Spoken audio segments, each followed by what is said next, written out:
Buenos días a todos. Quiero empezar esta clase recogiendo dos cuentos. El primero me lo ha contado Hernán Hirschfeld, que está aquí con nosotros, responsable junto a Daniel Gastaldelo del volumen 3 de esta serie Archivos en Construcción que hoy inauguramos. El cuento la tiene como protagonista Pam Parán, referencia incontestable en el campo de la semiótica. En el que anunció públicamente como su último seminario de doctorado, Pampa destacó que el libro de Max, sobre el que hoy vamos a trabajar, es al que ella le hubiera gustado leer en sus años de formación. Para una mujer muy poco propensa a los elogios de los adjetivos, esta declaración, yo que fui su tesista, es como muy impresionante. La referencia importa. Estamos en una clase de didácticas de la lengua y de la literatura, enmarcada en un programa que apuesta a exhumar para intervenir de modo más crítico en la lectura del presente y del pasado reciente. El libro de Max fue el primero de la serie Archivos en Construcción, porque pensar la historia de la institucionalización de los estudios literarios y también lingüísticos y semióticos, zonas en las que el libro se introduce, pensar esta historia, decía, en España, es clave para entender lo sucedido. Ay, perdón. Esto sucede en las conexiones. Decía que pensar esta historia en España es clave para entender lo sucedido en Argentina y en particular en la enseñanza, no solo durante los años en los que Pampa fue estudiante, en la Rosario marcada por la impronta de Adolfo Prieto, entre 1959 y 1966, sino hasta bien entrado el siglo XXI en la Universidad Argentina. El segundo cuento lo tiene como protagonista Daniel Link, enojado amorosamente, porque no avisé antes que sacaríamos este libro de Max. Le avisé justo cuando terminaba de organizar un congreso sobre archivo, un congreso que él había armado en la UNTRE. A Daniel le agradecemos la difusión de este trabajo en la página del proyecto Transarch, que les invito a visitar, y en el que supongo colgaremos esta clase. En más de un momento me van a escuchar hablar del libro de Max y de Raúl. Argumento. Para esta teoría en tránsito, Raúl ha escrito el epílogo La teoría es profecía, y como corresponde al género, nos encontramos con una continuación del trabajo de Max. Pero también podríamos fundamentar al revés, podríamos arguir que Max continúa el trabajo de Raúl. Hablo de la archifilología anteliana, que muchos de ustedes estudiaron en teoría 1, si ustedes cursaron la materia el año pasado, ya que incorporamos este contenido a partir de 2021. Me refiero a la archifilología y los espigones antelianos que ahí les contamos. Como me importa que les escuchen a Max y a Raúl, como presentación solo voy a guiar a otras clases de intervenciones en línea. La de Raúl a propósito de muerte, miniaturas urbanas, las intervenciones a propósito de la presentación de ese increíble libro homenaje que se llama Un guión de extimidad, las de Max, como traductor de Alas, Plumas, Macramé, en su texto publicado en Vera Cartonera. En todos estos textos ronda una preocupación por cómo intervenimos, desde la investigación, las publicaciones y la enseñanza, decía cómo intervenimos en la problematización del estado de las cosas desde nuestras profesiones en los tiempos que corren. Por si fuera necesario, una aclaración. No bromeamos, ni hablamos a la ligera, ni usamos una palabrita de moda cuando decimos posdictadura. Más de una, en diferentes tiempos, en diferentes espacios, con diferentes marcas. La lógica de trabajo que seguiremos es la siguiente. Max va a tener 20 minutos para presentar los ejes de su libro, luego otro tanto Raúl para su capítulo el libro, y luego, bueno, abrimos el espacio para preguntas. Sin más, les doy la palabra y les agradezco este regalo. Muchas gracias, Analía. Yo he preparado un texto simplemente para no extenderme demasiado, pero me gustaría empezar justamente recordando una cuestión que creo que es importante, y es el hecho de que este libro no hubiera sido posible de ninguna de las maneras sin toda una serie de lecturas, de viajes y de encuentros que a lo largo del tiempo no han dejado de transformar mi biblioteca, y yo diría de abrir en ella agujeros también, abrir agujeros en la biblioteca, conectándola con el afuera y transformando no tan solo los modos de leer, sino también, y sea lo que sea que eso quiera decir, mi propia vida. En esos tránsitos, que tienen mucho de azaroso, ha ido surgiendo una comunidad que a partir de la creación de un vacío, hacía pensable desde diferentes ángulos un libro de las características del libro del que hablamos hoy. Aunque sea yo quien lo firma y por lo tanto yo soy el responsable legal, diríamos, del libro, me gustaría pensar que da forma a unas fuerzas y a unos problemas que están antes y después de mi escritura.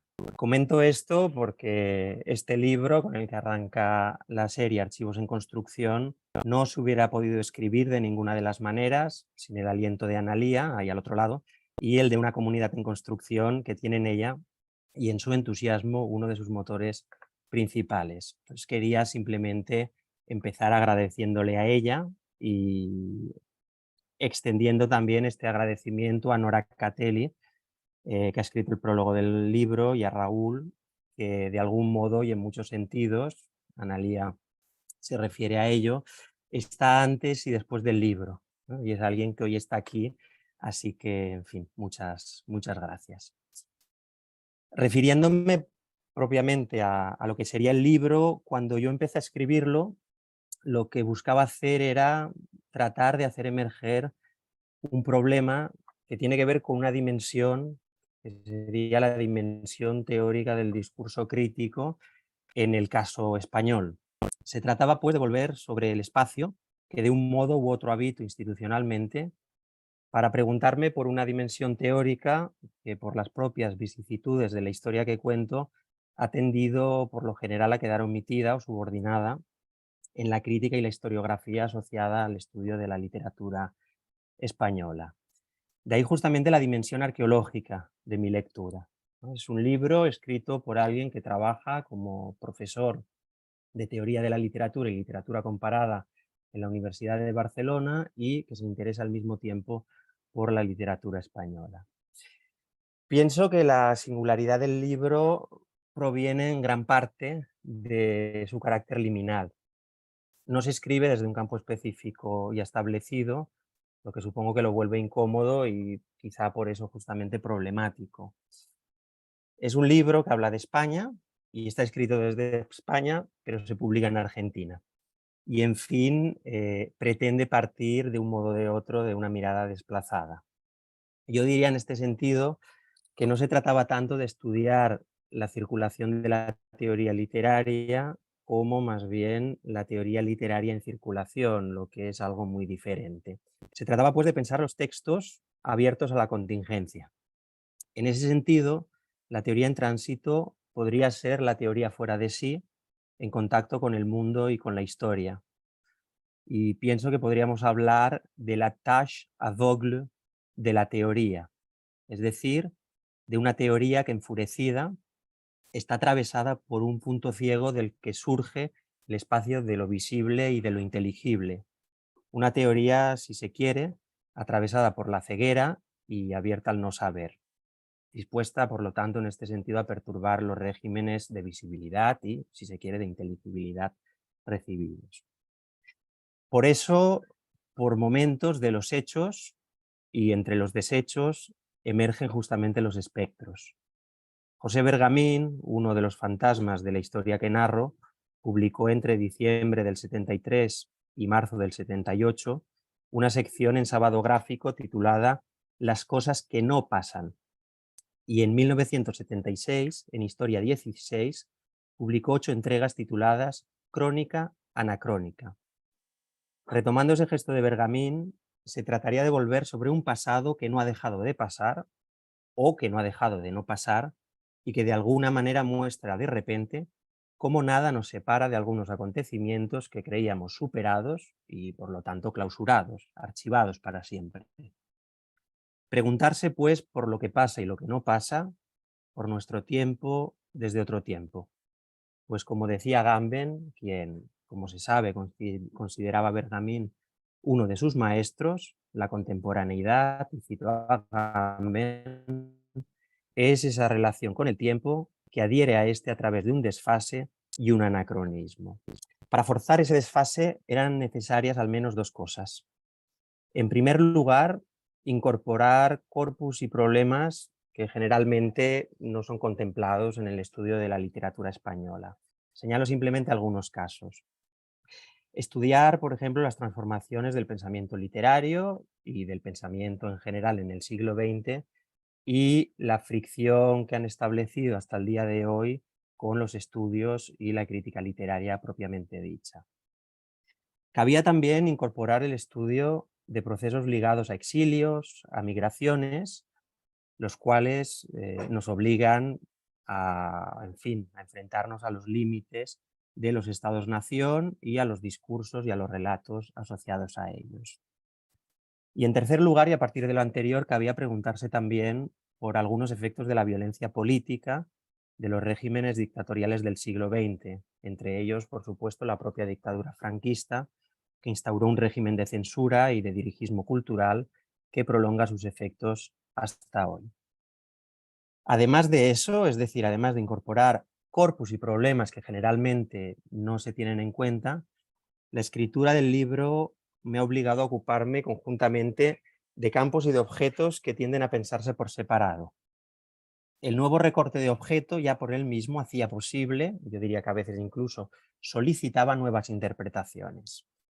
Doy unos ejemplos o unos casos de aquello de lo que estoy hablando ahora. ¿Qué pasa si pensamos la estilística de Dámaso Alonso al lado de los ensayos de Juan Goytisolo? ¿O qué pasa si pensamos las transformaciones de la crítica en España con un ojo puesto en Argentina y otro ojo puesto en Francia, posibilitando una triangulación? ¿Qué pasaría también si pensáramos la importancia en España, en el pensamiento crítico español, de autores tan diversos como Octavio Paz, Haroldo Di Campos o Óscar Masota? ¿Qué es lo que ocurre en estos casos? Pero también incorporando otro nivel, podríamos preguntarnos qué pasa si se piensa la obra de Dámaso Alonso a partir del golpe de Estado de 1936 y si se interpreta su obra posterior a la luz de la antropología del nacionalcatolicismo. ¿Qué pasaría entonces si leemos la institucionalización de la teoría de la literatura en España ya en los años 80 como un proceso en el que algo de esa historia sigue insistiendo? A través de gestos y montajes como estos, se trataba de ensayar una arqueología de la contemporaneidad crítica en la que habría de emerger una dimensión política que generalmente queda elidida en el espacio consensual de la crítica española y que a mí, como comentaba Analía respecto a Pampa Arán, también me hubiera gustado conocer cuando estudiaba. Dicho en otros términos, teoría en tránsito puede leerse como una excavación en el inconsciente teórico de la crítica literaria española. En esa región que no conoce el tiempo, siguen repitiéndose muchas veces formas coaguladas, herederas de tiempos históricos denegados, como decía antes, tiempos pretendidamente superados y que sin embargo emergen hoy en día con fuerza como una pesadilla en la que despertamos de repente. Pues como decía María Zambrano, la cito, siempre es noche en la humana historia. Es por eso que el libro se refiere a la posdictadura en vez de hablar de transición o en vez de hablar de democracia, para señalar justamente cómo hay estratos que siguen siendo actuantes, ¿no? Estratos de la dictadura que siguen siendo actuantes y que conectan con nosotros.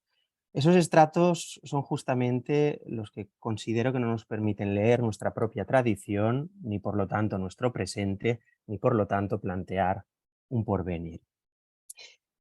A partir de estas operaciones se hacía posible interpretar algunas especificidades del espacio crítico, teórico e historiográfico español. Y doy simplemente unos ejemplos. A partir de aquí podíamos empezar a estudiar, a entender lo que serían las vicisitudes locales de una semiótica ligada al hispanismo. Una semiótica que muchas veces ha incorporado nuevos términos, pero sigue repitiendo o sigue declinando de manera aproximada lo que serían los presupuestos de la estilística católica de Dámaso Alonso. Esto permite también pensar el lugar periférico, o si se prefiere marginal, que han ocupado las propuestas textualistas, deconstructivas, pero también psicoanalíticas, y más en general la reflexión teórica en lo que es la crítica y el estudio de la literatura en España. A partir de aquí se puede pensar también la relación de exterioridad entre el objeto literatura española y el objeto o la práctica de la teoría literaria. Están claramente separadas en el ámbito institucional. Por un lado tenemos la filología hispánica, que se ocupa de la literatura española, por el otro lado la teoría de la literatura y la literatura comparada, que se ocuparía de la dimensión teórica. Esto permite también ver lo que yo diría que son las retóricas del hispanismo, ¿no? Por ejemplo, unos gestos que suelen pasar desapercibidos dentro del campo, pero que creo que fuera del campo son muy evidentes, como la anteposición valorativa del adjetivo en tanto que estilema del hispanismo, y muchas veces con una vocación de juicio moral. Yo hablaba del inconsciente teórico, ¿no? He hablado del inconsciente teórico, pues bien, para este discurso hispanista, el inconsciente teórico no sería una problemática, sino que sería un individuo, ¿no? Un individuo, digamos, al cual estaríamos juzgando valorativamente. A partir de aquí se puede pensar también la construcción de una narrativa que ha sido hegemónica hasta hace poco y que piensa la literatura a partir de unos autores concebidos como unidad moral, como unidad psicológica, se disponen en una línea continua, teleológica y normativa. Por cierto, estas categorías de norma y de anomalía, que son muy comunes en la crítica y la historiografía española hasta hoy en día, podrían verse hasta cierto punto como una reconversión normativa y neoliberal, diríamos, de aquellas categorías nacionalcatólicas de ortodoxia y heterodoxia que planteara en su momento alguien como Menéndez Pelayo. A todo esto cabría añadir los modos de enseñanza de la literatura, no solo en la universidad, sino también y sobre todo en la educación secundaria. Educación secundaria en la que tienen un peso importante, importantísimo hasta el día de hoy, la doble matriz del positivismo y de la estilística, a partir de la cual se conforma un sentido común de lo literario y de las operaciones que autorizan su tratamiento. Roland Barthes escribía en el prefacio italiano de 1968 a Crítica y Verdad, publicado en catalán en Barcelona en 1969, un texto, por cierto, que hasta donde sé no se encuentra en francés, escribía, digo, lo siguiente: al margen de brillantes excepciones, la relación entre la literatura y la universidad es la de un prisionero y su carcelero, o lo que es aún peor filosóficamente, la de un objeto y un sujeto que, siéndole completamente exterior, se convierte en su propietario y su rector. Se trataba, pues, de volver sobre ese diferendo entre las prácticas universitarias recibidas, también las prácticas críticas, y la literatura, a la que se refería justamente Barthes en este texto, escrito justamente en 1968. Dicho lo cual, y más allá de lo que yo llamaría las prisiones de lo posible, el libro pretende también llamar la atención y hacer legibles algunas regiones y objetos, entre muchos otros, que no han sido demasiado explorados por la crítica hasta el día de hoy. Regiones y objetos, podríamos decir también escenas, acontecimientos, que de un modo o de otro se relacionan justamente con la ilegibilidad, es decir, con algo que tensa o que problematiza el discurso. Escribía Josefina Ludmer en 1973 en Literal. Una vez formalizado el texto e inscripto en cierta teoría, una vez sometido al proceso que consiste por parte del enunciador del discurso crítico en esclavizarse a él para dominarlo, queda un resto no totalizable, no semantizable, no representable, no filtrable. Ese resto rompe la impenetrabilidad de todo modelo crítico y de toda aplicación, se le llama el desperdicio del texto, es en realidad su potencia. Pienso a partir de esto en una literatura tachada, una literatura que en España remite también a la literatura bajo un régimen de censura y de dirigismo cultural que se prolongará casi durante 40 años. Por eso, en un país como España, con millares de fosas comunes y más de 100.000 desaparecidos, es importante el trabajo de exhumación, sin dejar de recordar en este punto a Analía, leyendo a Derrida, cuando dice exhumar es transformar. De ese modo, junto a lo que podríamos llamar una ortocronía o una filología monárquica, que yo reconstruyo en el libro y que tiene que ver menos con el pasado que con el presente, se hace posible empezar a trazar heterocronías y heterotopías, lo que anuncia, me parece, un trabajo por venir que apenas está esbozado en el libro. Voy acabando.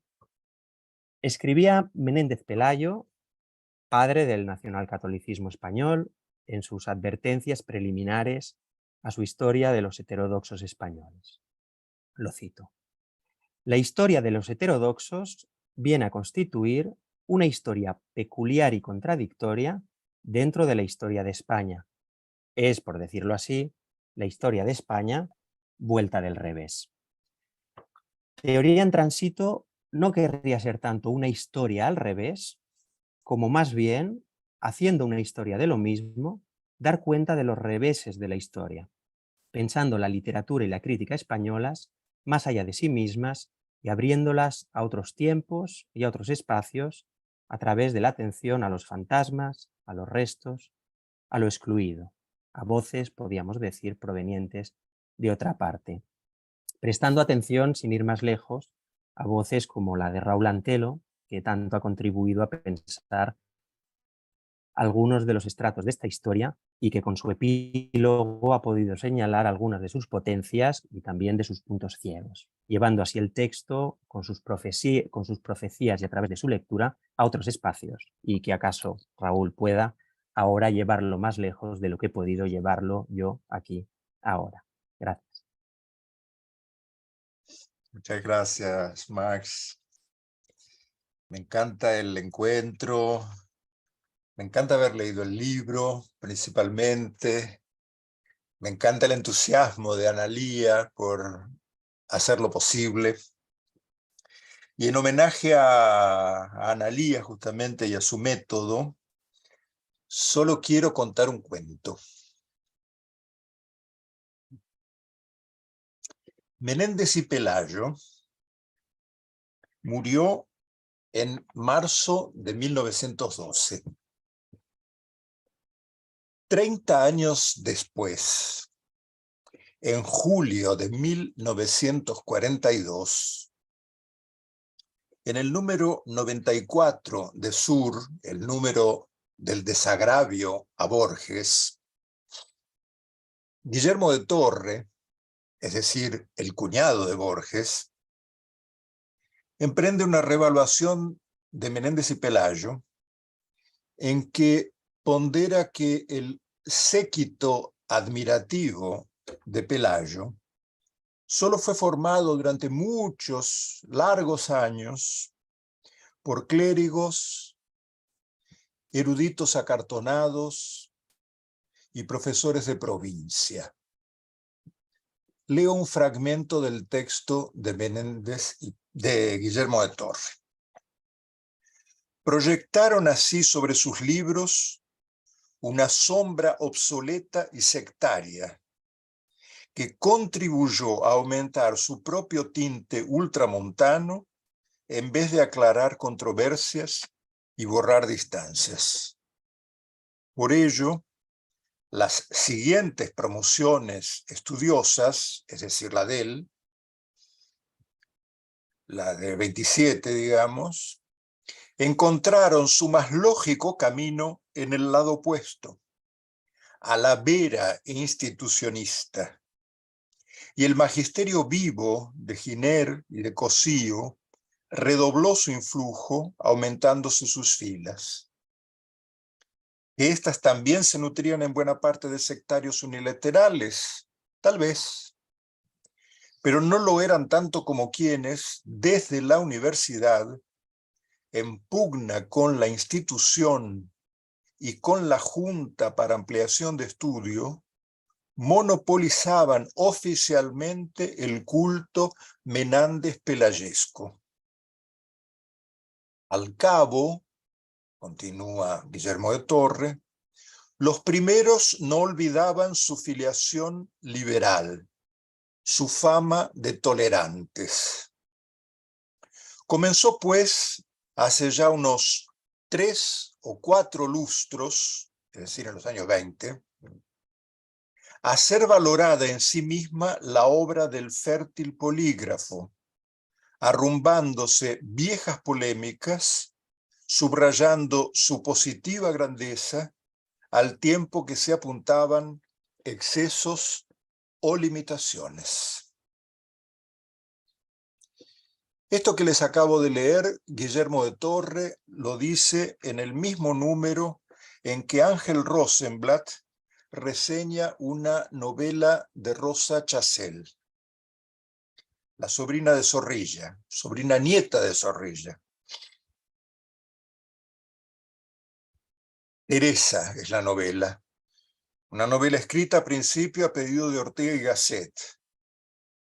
Una novela que no es exactamente ficcionalización de los amores de Teresa Mancha y Espronceda, sino casi un testimonio de la misma índole aguerrida de Rosa Chazelle, fina traductora de Mallarmé, de Albert Camus y de la teoría del arte de vanguardia de Renato Poggioli. Casi 15 años después de esto, en mayo de 1956, en ese inmenso museo del chisme que es el Borges de Bioy Casares, nuestro protagonista refiere una anécdota de Rosa Chazelle. Dice que va por la calle Alsina con una muestra de género para comprar un corte. De pronto se encuentra frente a una vidriera con libros, levanta la vista y ve que está frente a la editorial Losada. Guillermo de Torre está en la puerta. Y Guillermo de Torre le dice: si vienes por un libro de cuentos, ya te lo prevengo, no te lo publicaremos, no te lo publicaremos. Rosa muestra el género que tiene en la mano, explica su inofensivo propósito. Guillermo se aplaca un poco y concede. Bueno, si me garantes que no se trata de ningún género literario. Pero en sus diarios, muy posteriores, 2004, Rosa Chazelle anota: Guillermo de Torre me detesta. O más bien, se niega a darme importancia, porque conoce mi desamparo social, mi vulnerabilidad. Negarme, anularme, destruirme, es factible porque ningún mortal, ni menos grupo de mortales, va a salir en mi defensa. Entonces, ¿por qué no destruirme? En esos mismos días, el sábado 9 de junio de 1956, se declara en la Argentina la ley marcial. Se fusila a los sublevados contra el régimen militar de Aramburu y Rojas. El martes 12 de junio, 4 días después, sin mayores menciones a los fusilamientos, Bioy nos dice que Borges, en la cena, habla de la teoría estética de Menéndez y Pelayo, que considera acertada. Dice Borges: los críticos creen que se puede pensar en una moraleja y después escribir la fábula.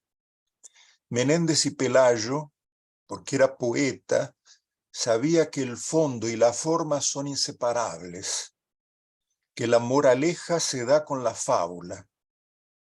Comprende el error de la literatura al servicio de ideas, literatura engagée y todo eso. En cuanto a los lugares comunes de su poesía, los emplea porque siente que está defendiendo una buena tradición. No busca nada nuevo, sino defender lo que está en peligro de perderse. Vivió en una mala época.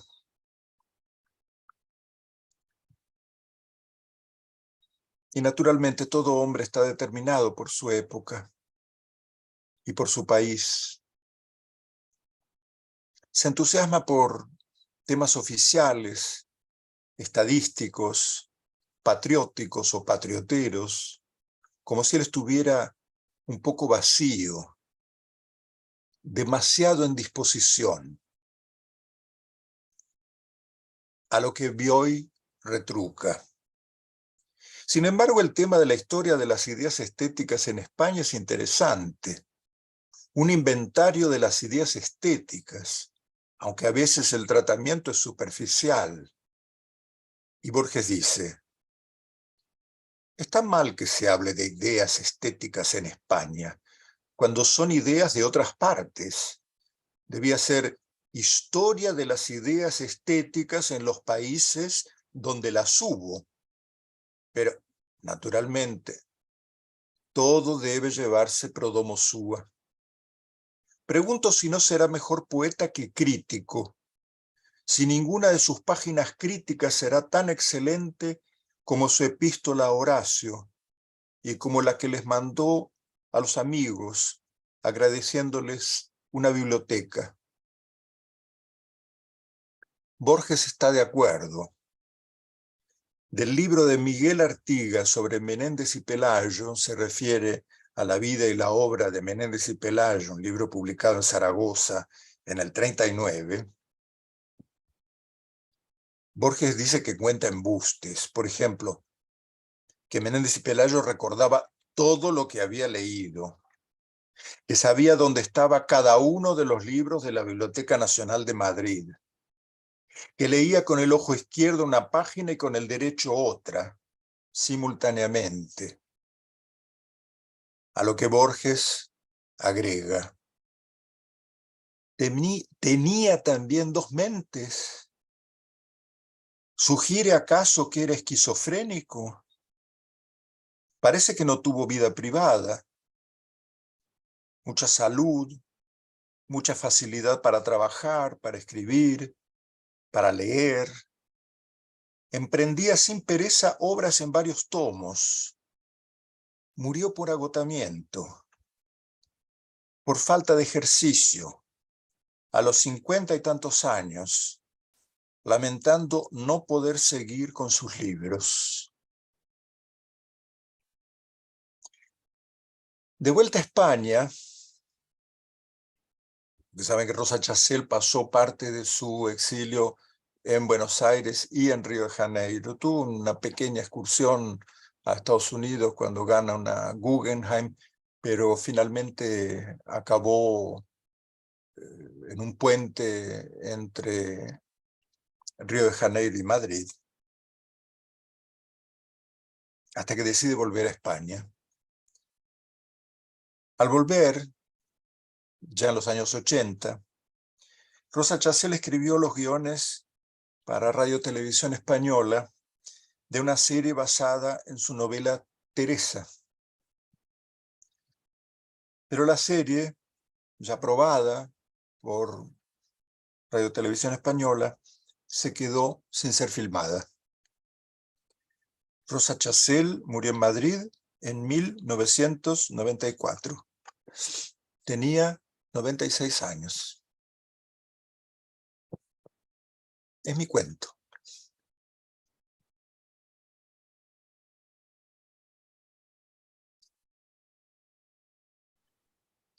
Gracias, Raúl. Bueno, después de dos semejantes intervenciones, bueno, tenemos a muchos compañeros que se han unido, está Susana, está Florencia, lo vi a David por ahí. Bueno, abrimos a todos, estudiantes y compañeros, el espacio para las preguntas que me parecen... Bueno, está Miriam, con quien ya estuvimos en la clase de teoría esta mañana temprano. Que que bueno, dejamos el espacio a las preguntas que pueden haber generado no solo estas dos intervenciones maravillosas de Max y de Raúl, que vamos a subir al espacio de Transarch, sino también los textos que han escrito, ¿no? Sobre los que supongo que Lucila, Hernán, que también están en camino de escribir sus libros en continuidad con la serie, tendrán dudas, preguntas. Lucila.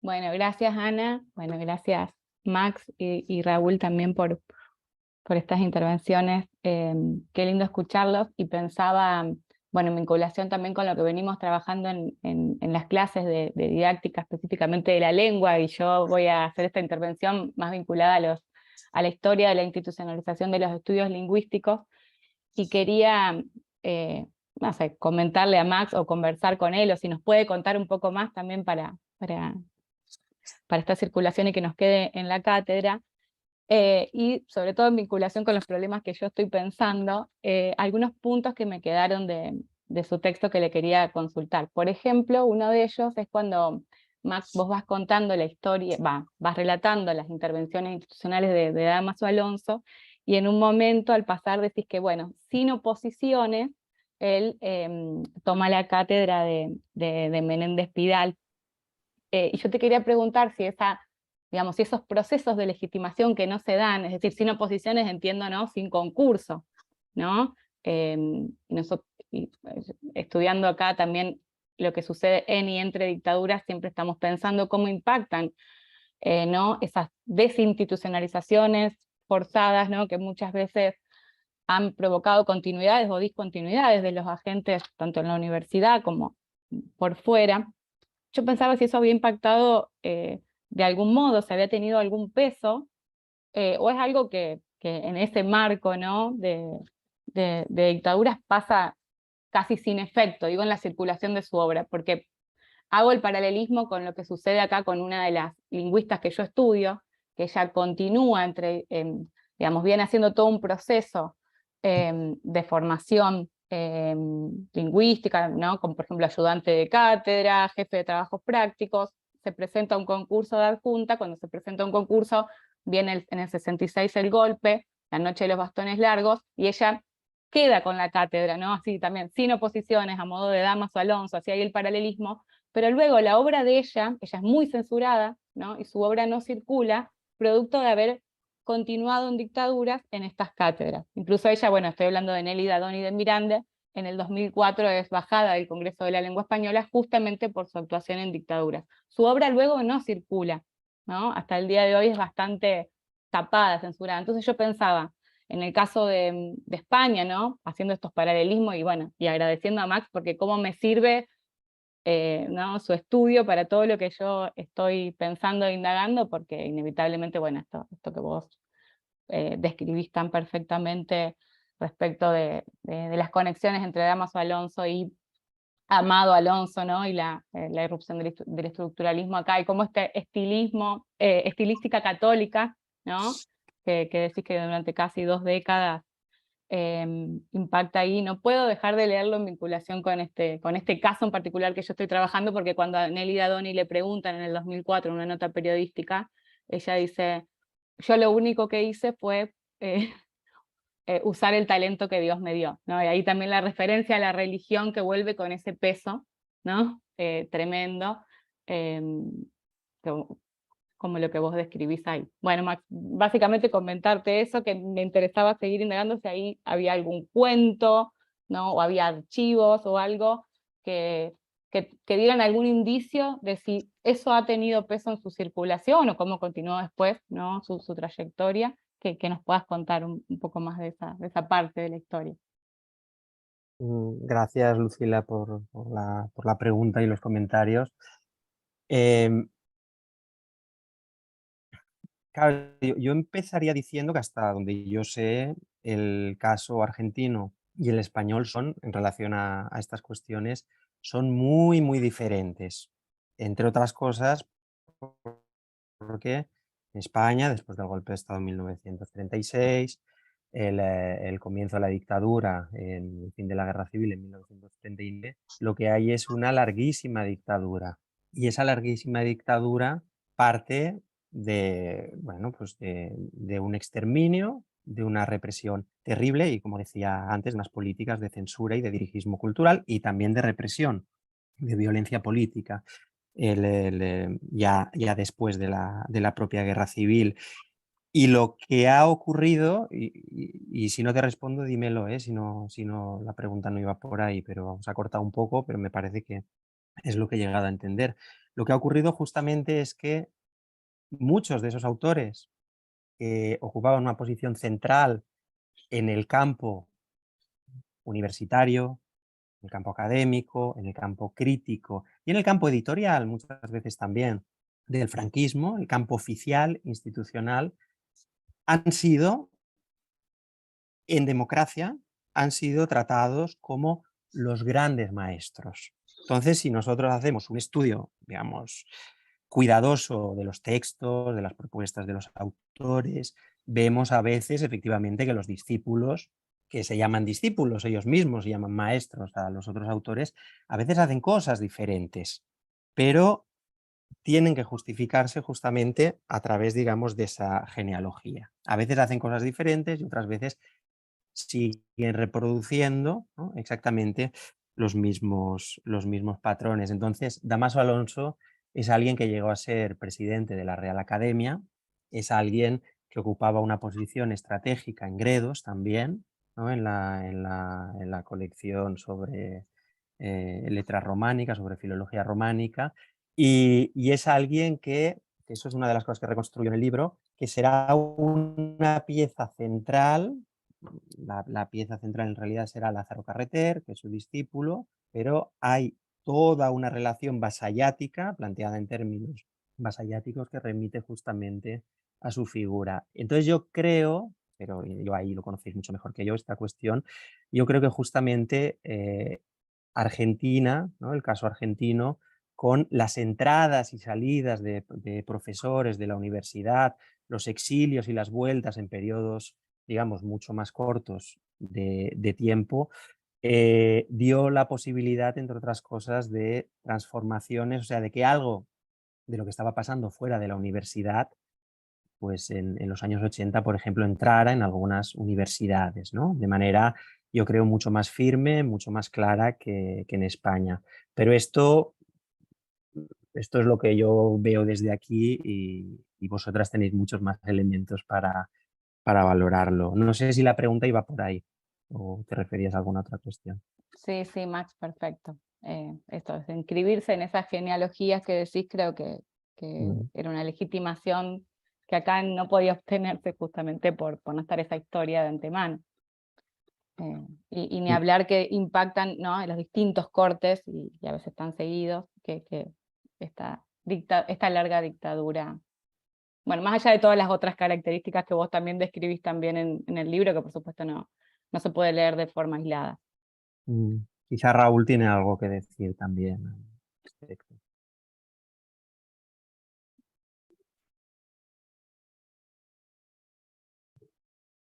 No, no mucho más. Sí, yo creo que la disponibilidad de entradas y salidas en la Argentina es mucho más acelerada, ¿no?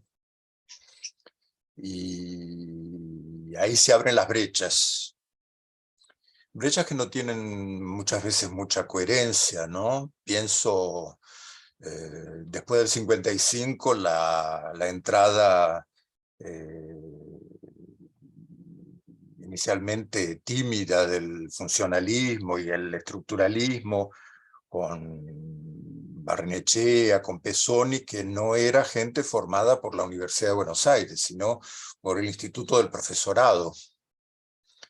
Gran paradoja, porque el Instituto del Profesorado había tenido durante muchos años la hegemonía culturalista de Enrique Sureña. Pero, digamos, esta gente que del Instituto del Profesorado accede en el periodo desarrollista a la Universidad de Buenos Aires, lejos estaba de los postulados teóricos culturalistas de Enrique Sureña, y sí mucho más inclinada a un abordaje, llamémosle así, más funcionalista o formalista, pero laico, ¿no? Dámaso Alonso tuvo en Brasil un ensayo de inclusión en una biblioteca que Otto María Carpó armó para el Instituto Nacional del Libro en los años 50. Fue una biblioteca que tradujo a Curtius, el libro sobre la Edad Media Latina, tradujo a Spitzer, y tradujo el grueso volumen, qué sé yo, 1000 o más de 1000 páginas de poesía española de Dámaso Alonso. No recuerdo ahora el año exacto, pero será algo así como 56 o 59. Pero debo decir que no tuvo la misma fortuna que los otros volúmenes. Tal vez el mayor prestigio por las tradiciones culturales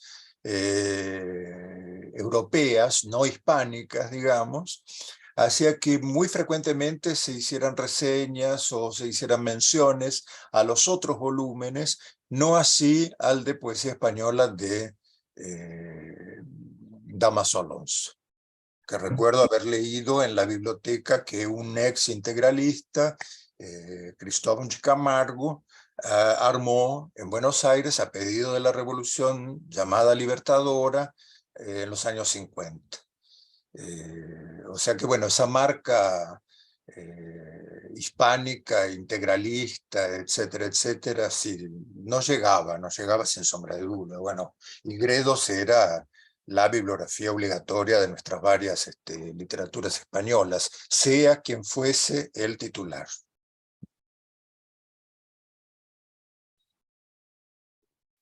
A todo esto yo puedo decir que una conferencia, ¿cómo sería de conservador el ambiente?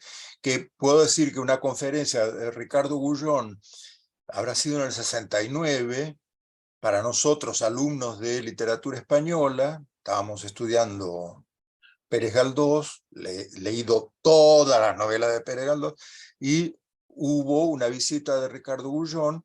Ricardo Gullón nos aparecía como un soplo de aire fresco en relación a lo que veníamos leyendo, ¿no? O sea, eso te da un poco la pauta de una asfixia no formal que se vivía en el campo de las hispánicas en los años 60, 70. ¿no?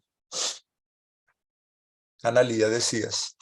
No, perdón, por favor, Raúl, no, continúe. Dios, No, es eso. No, un placer escucharlos. No, mientras van formulando alguna pregunta, perdón por la torpeza de haber interrumpido, me odio cuando hago esto.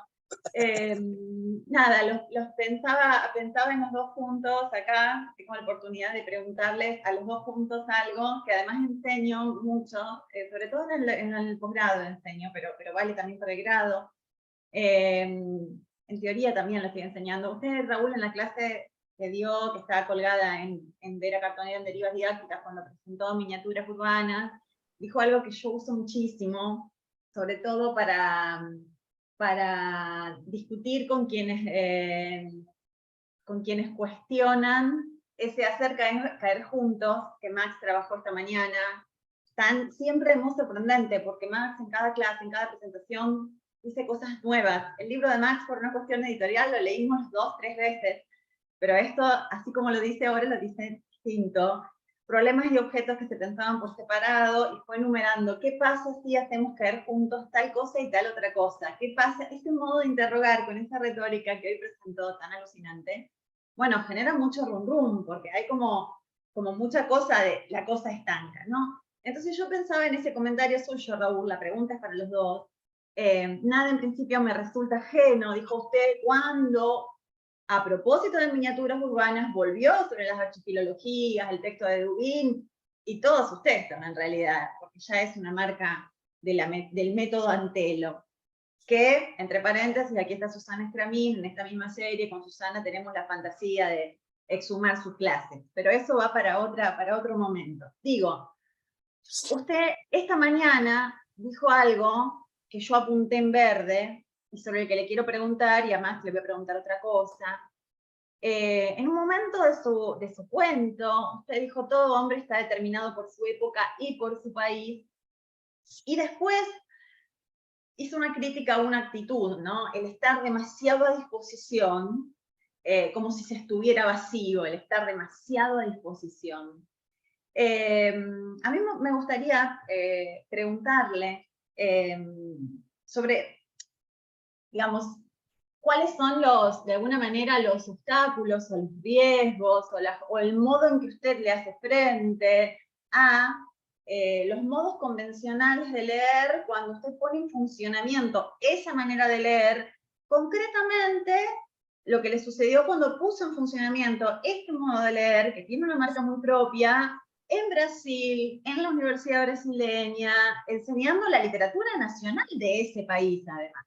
Y en el caso de Max, también un poco ir por el lado de las resistencias, ¿no?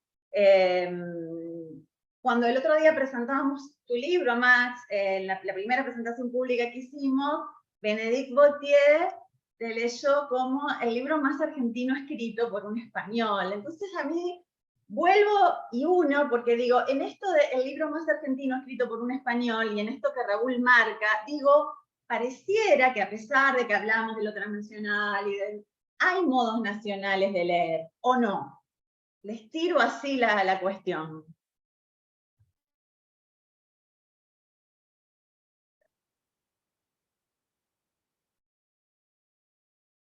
Hay modos arraigados de leer que más fácilmente se identifican con lo nacional. No me gustaría pensar que hay modos nacionales de leer, porque esto equivaldría a postular una suerte de esencia transhistórica que desconoce los avatares de la misma historia, ¿no? Lo argentino de 1880 no es lo argentino de 1930, que no es lo argentino de 1968, ni es lo argentino de hoy día.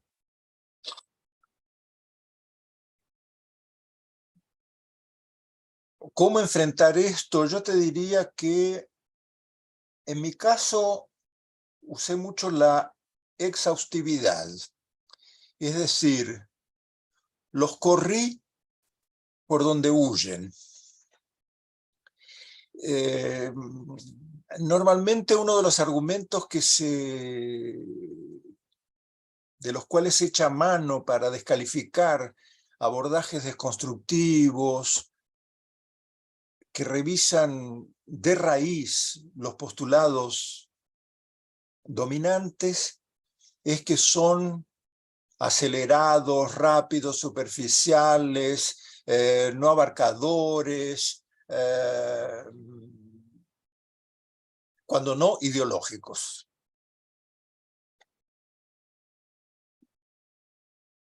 Y sin caer en el positivismo de la prueba, es decir, algo que es anterior demuestra la verdad de lo posterior, trato de reunir la mayor cantidad posible de conexiones. Mi cuento es una prueba de eso.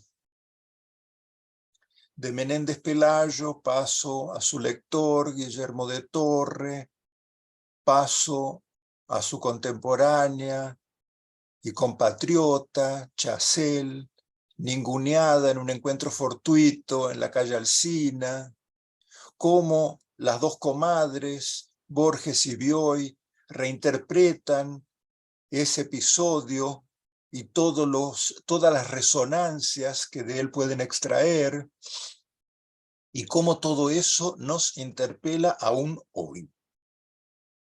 Entonces yo diría que la exhaustividad, no dejar documentos sin releer, no dejar archivos sin consultar, etcétera, etcétera, porque donde menos te lo esperás, ahí surge un nuevo eslabón, una nueva conexión, para hacer la construcción, la orfebrería más cuidada y más sólida. Esa ha sido mi arma. Funciona, ¿eh? Funciona. En general la gente recula.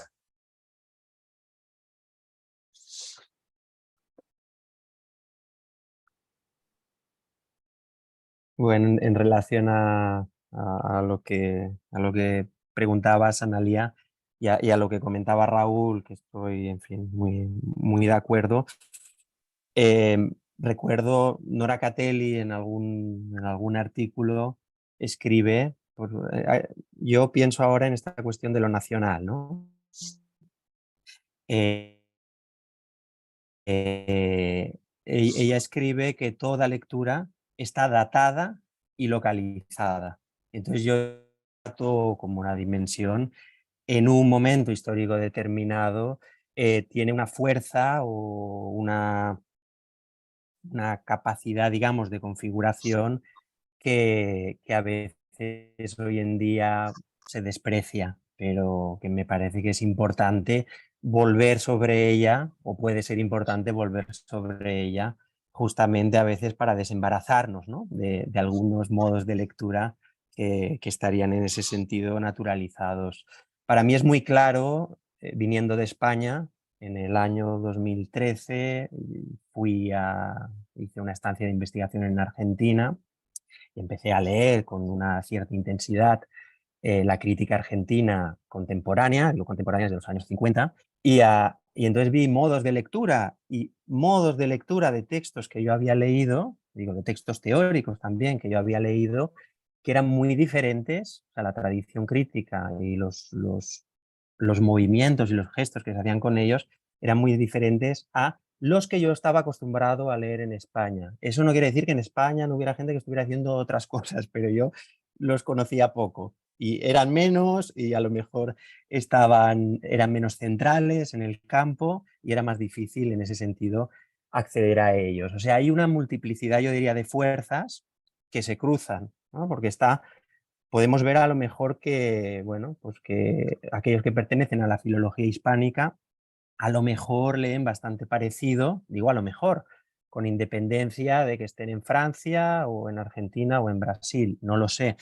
Entonces son diferentes recortes que son vinculantes y en mi caso el recorte nacional, en el caso español quiero decir, se me aparece como una especie de coágulo o de burbuja naturalizada que es necesario darle nombre, es necesario articularlo, darle forma para posibilitar otras maneras de pensar y otras maneras de leer. Porque, claro, esta cuestión, ¿no?, de que mi libro sea el libro más argentino, una cosa así, yo no lo sé, yo no lo creo, de hecho, además, eso puede ser una visión desde Argentina y a lo mejor tiene todo el sentido, pero yo diría que a lo mejor es un libro brasileño también, es un libro francés, no lo sé, es un libro que tiene que ver con muchas cosas. He empezado hablando de los viajes, ¿no?, de los encuentros, entonces, y hasta cierto punto también el azar y la contingencia de esas lecturas que son siempre recortes de lo nacional, ¿no?, y recortes de los propios textos que se leen. Simplemente respecto a esa cuestión que comentabas, Analía, del objeto de estudio, ¿no?, de los corpus con los que trabajamos, Raúl se ha referido, en fin, varias veces a la cuestión de la mesa de montaje, ¿no?, la crítica como algo que tiene que ver, entre otras cosas, con una mesa de montaje. Y entonces en mi práctica, en mi trabajo, en mis lecturas, una cosa que se me aparece como una evidencia es que simplemente cambiando los objetos con los que trabajamos, incorporando un nuevo objeto, si no lo subordinamos al otro con una lectura ya hecha, eso normalmente nos obliga a cambiar las formas de leer que tenemos, ¿no? Y en ese sentido, muchas veces los métodos, uso la palabra método, los métodos que utilizamos, los métodos que hemos recibido a veces son hasta cierto punto el resultado de un corpus previo. Y ese corpus previo se lee a través de ese método y lo que tenemos es un círculo en el cual no es posible pensar nada, porque lo único que es posible es, digamos, repetir, ¿no? Repetir aquello que ya estaba dado. Entonces estos encuentros, como el encuentro que tenemos aquí, que creo que tiene mucho del malentendido, no es para mí un malentendido a la manera de Bourdieu, ¿no? Un malentendido que podría corregirse tendencialmente con un diálogo racional, sino que tiene que ver con un espacio de diferencias que abre la posibilidad justamente a que pase algo, ¿no? Abre la posibilidad a que emerja algo nuevo, sean maneras de leer o sean otras cosas. Gracias, Max. En el campo de las artes plásticas, Estrella de Diego, cuando accedió a la Academia de San Fernando, justamente hace un discurso que aborda esa cuestión, la cuestión del malentendido, solo el malentendido como la forma de recrear las propias prácticas, ¿no? Gracias, Raúl. Bueno, abro el espacio a las preguntas. Nos quedan espacio para 1 o 2 preguntas más. Si alguien quiere tomar la palabra, hágalo ahora.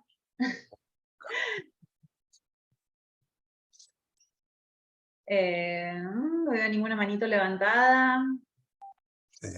Sí, por favor, David. ¿Sos vos? No te veo bien. Sí. Bom dia. Bom dia, Analia. Bom dia, Max. Bom dia, Raúl. Não hablo espanhol porque há muito tempo que não lo hablo.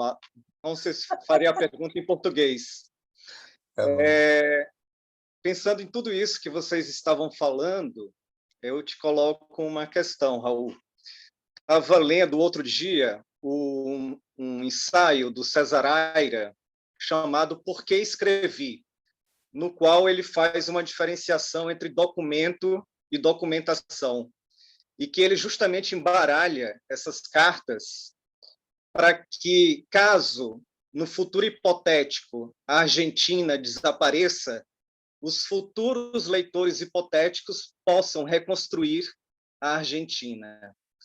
E eu fico pensando, nesse caso, dessa relação entre documento e documentação, no que se passa aqui no Brasil. Se nós relembramos, por exemplo, livros como O que é isso, companheiro, do Fernando Gabeira, ou então nas cartas do cárcere do Frei Beto, Cartas da Prisão, e depois em Memórias, né, do cárcere do Graciliano Ramos, de como as coisas aqui, por vezes, acontecem sem esse embaralhamento entre aquilo que está da ordem do documento e daquilo que está da ordem da documentação e, portanto, da ficção. E é muito sintomático no contexto em que a gente vive, onde ainda as pessoas que sofreram violências terríveis e que ainda não tomaram a palavra, ou então a tomam de uma maneira ainda muito esporádica no contexto brasileiro, dada todas as questões pela anistia, etc. Me parece que há um caso singular, que é o do Silviano Thiago, quando começa a escrever em 1975 o Em Liberdade, para a publicação dele em 81, porque o Silviano, ele justamente, o Graciliano, escreveria mais 2 capítulos que seriam acrescidos às Memórias do Cáceres, mas esses capítulos não apareceram, então ele reconstitui um diário após a chegada, após a liberdade do Graciliano, ali em 37, sendo acolhido com um corpo muito violentado na casa de José Lins do Rego, no Largo dos Leões, aqui no Rio, e como o Silviano justamente opera uma leitura a partir daquilo que é atravessado ao mesmo tempo por uma ordem de documento, mas também por uma ordem de documentação, de ficção. E o faz justamente dentro, né, de um contexto que parece que ainda hoje tem muita dificuldade de embaralhar essas cartas. Haja vista que um dos livros de um jovem escritor que apareceu recentemente, que é o Fuchs, é justamente, e que trabalha a questão da ditadura a partir da ficção, é justamente Filho de Argentinos. Então, eu queria que tu falasse um pouco dessas relações, dessa ordem entre Brasil e Argentina. Me parece bem relevante nesse momento, mais uma vez. Obrigado. Bueno, es asunto de otra conferencia. Para responder en un minuto, que creo que es lo que nos queda, yo haría una sola marcación. La documentación tiene que ser involuntaria, no puede ser deliberada. Si es deliberada, recae en la lógica del documento. Yo recuerdo cuando empecé mi formación de posgrado en la Universidad de San Pablo, lo que más oía de Antonio Cándido era la idea de que todavía no había la mínima necesidad, la mínima existencia de documentos como para poder proceder a la crítica. Es decir, que teníamos que levantar, exhumar la mayor cantidad de documentos, por ejemplo, sobre el modernismo, las vanguardias, para luego en una segunda etapa poder interpretar, poder leer. Siempre me pareció esa idea evolutiva, etapista del trabajo crítico errónea. Y de alguna manera mi doctorado atropella eso. Al armar un objeto con periódicos, sin importarme si eran oficiales, paraoficiales o del Partido Comunista, estoy armando un campo heterogéneo. O sea que lo que me interesaba era la heterogeneidad. La documentación funciona si es involuntaria, es decir, si no entra la razón en ella, si no entra la necesidad de dirigir los pasos de los póstumos, de los futuros, de los posteriores a uno. Y me gustaría, ya que evocás a Silviano Santiago, recordar a su suplemento, Ricardo Piglia, terminando un ensayo estos días y revisándolo. El ensayo en realidad terminaba con esta pequeña cita que les voy a leer.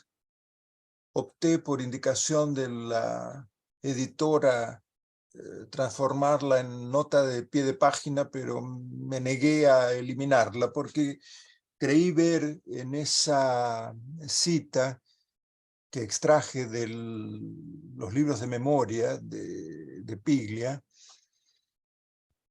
un diagnóstico de todo esto que estamos diciendo.